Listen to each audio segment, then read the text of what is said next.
Development और बाकी जो सीखने की जो क्षमता होती है उसमें बहुत अच्छी तरह से प्रभाव फैलती है। तीसरी जो है वो है इंक्लूसिवनेस।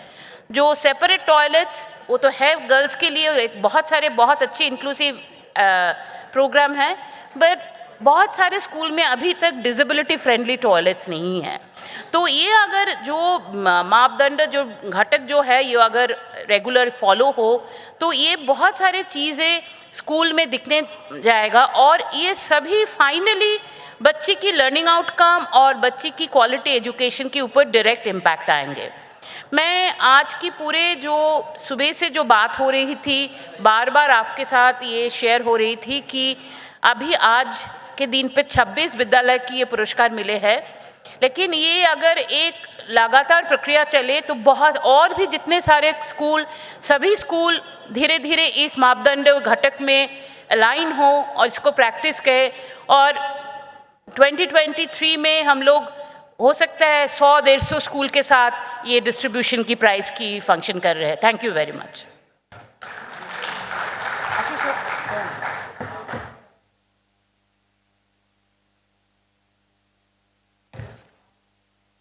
धन्यवाद अमृता मैम। अब मैं अगली कड़ी में, चूँकि अभी जैसा मैम ने भी बताया था कि हमारी विद्यालयों में वो स्वच्छता की जो गतिविधियां हैं वो केवल स्वच्छता गतिविधियां ही नहीं है, क्योंकि हमारे सीखने के लिए भी जो एक वातावरण विद्यालय में होना चाहिए। जब बच्चे वहाँ स्कूल में जाते हैं तो जाने के बाद अगर बच्चे को वहाँ पे वो सुविधाएं, स्पेशली बच्चियों को अगर शौचालय मूत्रालय के लिए जो उनकी अपेक्षा के अनुकूल अगर सुविधाएं नहीं हैं, वो नहीं मिलती है, तो वो धीरे धीरे बच्चियाँ समय विशेष पे या जैसे भी है वो धीरे धीरे स्कूल से पलायन करना प्रारंभ कर देते हैं। हम कैसे वो स्थितियां पैदा करें कि विद्यालय का वातावरण ऐसा बने, चाइल्ड फ्रेंडली हो, वो जो अपेक्षा सोच के आते हैं बच्चे बच्चियां कि हमारे विद्यालय में ये सुविधाएं होनी चाहिए, वो स्कूल के अंदर मिले उनको। तो वो सारी चीज़ें हम कैसे कर सकते हैं उसके ऊपर निरंतर प्रयास जारी हैं। और एक उदाहरण के रूप में अभी जो हमारे अगले जो हमें जिस बारे में जानकारी देने वाले हैं, उन्होंने राजस्थान में और भारत के कई क्षेत्रों में जो काम किया है, स्पेशली राजस्थान में भी उन्होंने, कि हमारी जो सुविधाएं हैं वो कैसे बच्चों और बच्चियों के लिए अनुकूल बने, वो उसको सहज में उनकी जो आवश्यकताएं हैं। दिक्कत क्या आती है कि जब भी कोई चीज़ बनती है तो बनाने वाले किसी कमरे में बैठ के या जैसा भी अपने हिसाब से जो उनकी समझ है वैसी वो चीज़ बना लेते हैं। मैं एक उदाहरण देना चाहूँगा।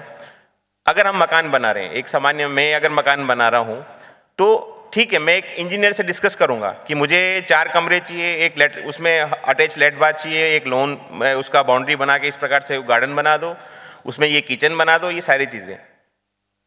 कभी भी उसके संदर्भ में किचन जो बनता है, किचन में सबसे ज़्यादा समय निकलता है हमारे घर की जो गृहिणी हमारी माताएं बहनें होती हैं उनका। और आप सब जो अभी बैठे हैं यहाँ पे 90% लोगों ने सबने अपना अपना मकान बनाया होगा। आप दिल पे हाथ रखे बताइए, क्या जब आपने मकान डिजाइन कर रहे थे क्या एक बार भी अपने श्रीमती जी से या अपनी माता जी से पूछा था कि तेरे को रसोई कैसी चाहिए, रसोई में तुझे क्या चीज कहां चाहिए, क्या कभी डिस्कस किया? नहीं किया। हमारे यहाँ जो सुविधाएं स्कूल में होती है वो जिनके लिए बन रही है, हम कभी भी उनके बारे में उनसे नहीं बातचीत करते, उनको क्या चाहिए, कैसी चाहिए। कई जगह ऐसा देखने को मिला है कि स्कूल में, मैं पिछले 22 साल से शिक्षा विभाग के साथ में स्कूलों में काम कर रहा हूँ, मैंने कई जगह ऐसे एग्जाम्पल देखे हैं कि हमारा कक्षा कक्ष, हमारा जो परिसर है उस परिसर में एक स्थान पे यहाँ है, उससे 1 किलोमीटर दूर शौचालय बने हुए हैं हमारे। अब बताइए साहब, ईमानदारी की, वो चूंकि गवर्नमेंट के आदेश, हाई कोर्ट के, सुप्रीम कोर्ट के आदेश है कि आपको बनाने हैं, बना दिए साहब।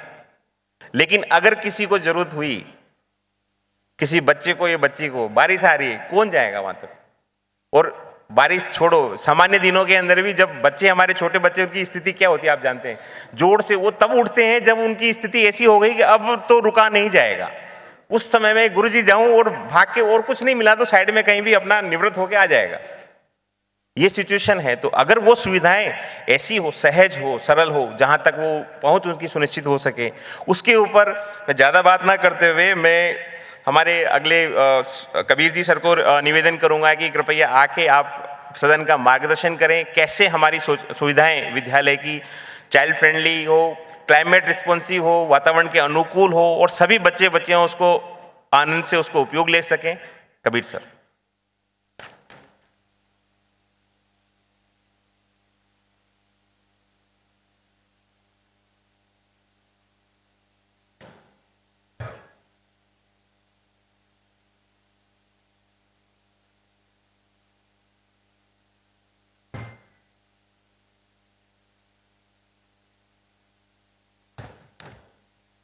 धन्यवाद आशीष जी। और आज यहाँ पर जितने भी पुरस्कृत विद्यालयों के लोग आए हैं उन सबको बहुत शुभकामनाएं। आप लोगों ने सचमुच जो अभी बात हुई कि 1 लाख के पीछे ये 26 विद्यालय हमारे साथ आए। एक चीज़ मैं कहना चाहूँगा, आप लोगों ने बहुत मेहनत की है अपने स्कूलों को और पानी, स्वच्छता और सफाई पर बहुत मेहनत से काम किया है, लेकिन हम एक जिम्मेदारी के साथ यहाँ हैं। हम 26 जरूर हैं, लेकिन हमको अपने अगल बगल आस पड़ोस के तमाम दूसरे स्कूलों को भी प्रेरित करना है। हम केवल अपने लिए ये पुरस्कार लेने नहीं आए हैं, हम और भी तमाम स्कूलों को आगे ले जाने और उनको भी प्रेरित करने के लिए यहाँ पर आए हैं। तो आज मैं अपनी बात जो अभी हम कर रहे थे उसी पर आगे बढ़ते हुए पानी, स्वच्छता और सफाई को हम बाल सुलभ, जेंडर के प्रति संवेदनशील और जो भी हमारा वातावरण जिसमें भू जलवायु को अगर हम ध्यान दें, जैसे क्लाइमेट चेंज की बात भी आज सुबह हुई, उसके प्रति कैसे और जिम्मेदार हों और रखरखाव के प्रति सजग कैसे हों। हम इन 4 दृष्टिकोणों से क्या किया जा सकता है और क्या आप ही में से यहाँ बैठे कई साथियों ने किया है, मैं वो आपके सामने रखना चाहता हूँ। मुझे बहुत खुशी है कि ये काम जो भी आप अभी देखेंगे वो बहुत सारे आप ही जैसे साथियों का है और उन्होंने बहुत मेहनत और बहुत गहराई में जाके अपना बहुत कुछ उसमें डाल के तैयार किया है। तो हम इन 4 चीज़ों पर, बाल सुलभता, जेंडर के प्रति संवेदनशीलता, भू जलवायु के प्रति जिम्मेदारी और रखरखाव के प्रति सजगता, इस पर बात करेंगे। और इसमें हम क्यों, क्या और कैसे, इस पर चर्चा करेंगे। तो सबसे पहले क्यों पर आते हैं। और क्यों में जो बात अभी अमृता जी ने कही, मैं उसी को थोड़ा सा आगे बढ़ाते हुए कि हमारा मूल उद्देश्य बच्चे हैं और हम बच्चों के लिए ही यहाँ सब काम कर रहे हैं। सजग, स्वस्थ बच्चे जो समग्रता से पढ़ें, पलें, बढ़ें और अपने जीवन में सार्थकता पा सकें। अगर ये हमारा एक मोटा मोटा उद्देश्य है और इस उद्देश्य में हम बहुत सारे काम कर रहे हैं, आप सब, जिसमें अच्छी पढ़ाई, अच्छा खेल कूद, अच्छा पोषण, अच्छा स्वास्थ्य, अच्छी सुविधाएं, अच्छा वातावरण, अच्छी परवरिश, ये सभी चीज़ें शामिल हैं। तो यहाँ आके हमारा जो मुद्दा जिसके लिए हम सब यहाँ हैं वो जुड़ता है, क्योंकि इन सब चीज़ों के लिए पानी, स्वास्थ्य और सफाई चाहिए। और जो बात अभी अमृता जी ने कही, जैसे उन्होंने बात कही अटेंडेंस की, तो ऐसे बहुत सारे बच्चे, और जो उन्होंने एक आंकड़ा भी दिया कि करीब 1/4 बच्चियाँ कई दिन नहीं आ पाती, ये हमारे लिए महत्वपूर्ण है, क्योंकि हम अगर एक समग्र रूप में गुणवत्ता को देखें और वहाँ पहुँचना चाहें तो कौन सी वो छोटी छोटी चीज़ें करने की ज़रूरत है, हमको वो देखने की ज़रूरत है। तो ये तीनों चीज़ें जुड़ती हैं। इसको और भी एक बड़े परिप्रेक्ष्य में अगर समझने की कोशिश करें, और ये कि अगर हम एक सार्थक मानवीय जीवन तैयार करने की कोशिश कर रहे हैं अपने स्कूलों में, तो 3 बुनियादी मूल्य इसमें हैं। एक है समता, मैं बराबरी शब्द का उपयोग नहीं कर रहा हूँ, जानबूझकर समता की बात कह रहा हूँ। दूसरा है जिम्मेदारी और तीसरी है समानुभूति। और ये किसके लिए? ये तीनों सबसे पहले अपने प्रति। अपने प्रति होने का मतलब ये नहीं कि मैं सेल्फ सेंटर्ड और अपने पर केंद्रित हूँ, लेकिन क्या मैं समता में सचमुच विश्वास रखते हुए सारी चीज़ें करता हूँ? क्या मैं सचमुच जिम्मेदारी लेता हूँ जो चीज़ें मेरे हाथ में आती हैं, जो मेरे आसपास हैं, उनके बारे में? और क्या मैं समानुभूति रखता हूँ अपने प्रति और अपने आसपास? जो दूसरी बात है वो कि क्या मैं समाज के प्रति भी ये रखता हूँ? अगर मैं अपने में नहीं रखता तो मैं समाज के प्रति कहाँ रखूँगा। तो ये बहुत ज़रूरी है कि ये समता मैं समाज के प्रति भी रखूं। वो समाज चाहे स्कूल में मेरे साथियों का हो, वो समाज चाहे आस पड़ोस का हो, चाहे उसमें और लोग हों। और ये समानुभूति रखना बहुत ज़रूरी है, क्योंकि आज हम जो कुछ भी देखेंगे ये उस समानुभूति, जिम्मेदारी और समता के बिना संभव ही नहीं था। तीसरी चीज़ है प्रकृति के प्रति।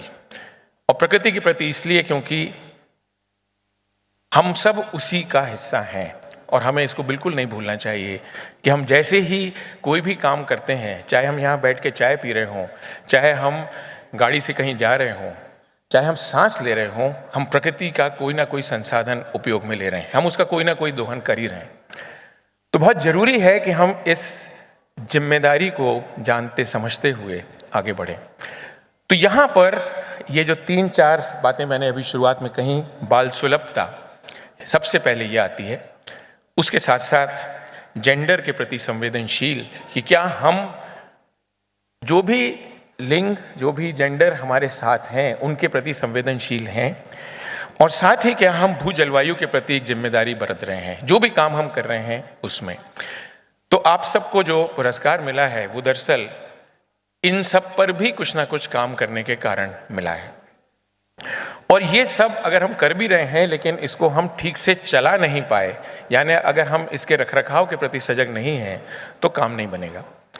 तो बहुत ज़रूरी है कि ये सारी चीज़ें एक समग्र रूप में देखी जाएं। केवल ये दिखाने की चेष्टा इस चित्र में है।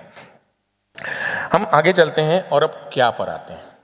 तो क्या की जो बात है उसमें हम सबसे पहले समझने की कोशिश करते हैं कि ये चारों हैं क्या। इनको कुछ हद तक परिभाषित करने की ज़रूरत है, तो मैं आपके साथ वो परिभाषा साझा करता हूँ। तो बाल सुलभता बुनियादी तौर पर बच्चों की सहूलियत के लिए उनके मन, व्यवहार, भावनाओं, आदतों, क्षमताओं और बच्चों की समझ बढ़ रही है। ऐसा नहीं कि वो छोटे से बच्चे हमेशा छोटे रह जाने वाले हैं। हमारे विद्यालय में आने के बाद वो बढ़ते हैं तो उनकी समझ बढ़ती है, उनका कद बढ़ता है और उसमें सतत विकास होता है। क्या हम जो कुछ कर रहे हैं वो इन चीज़ों के अनुरूप है? थोड़ी देर पहले आशीष बोल रहे थे कि क्या हमने पूछा कि तुमको कैसी चीज़ चाहिए? हमने क्या बच्चों से पूछा? हमने उनका मन टटोला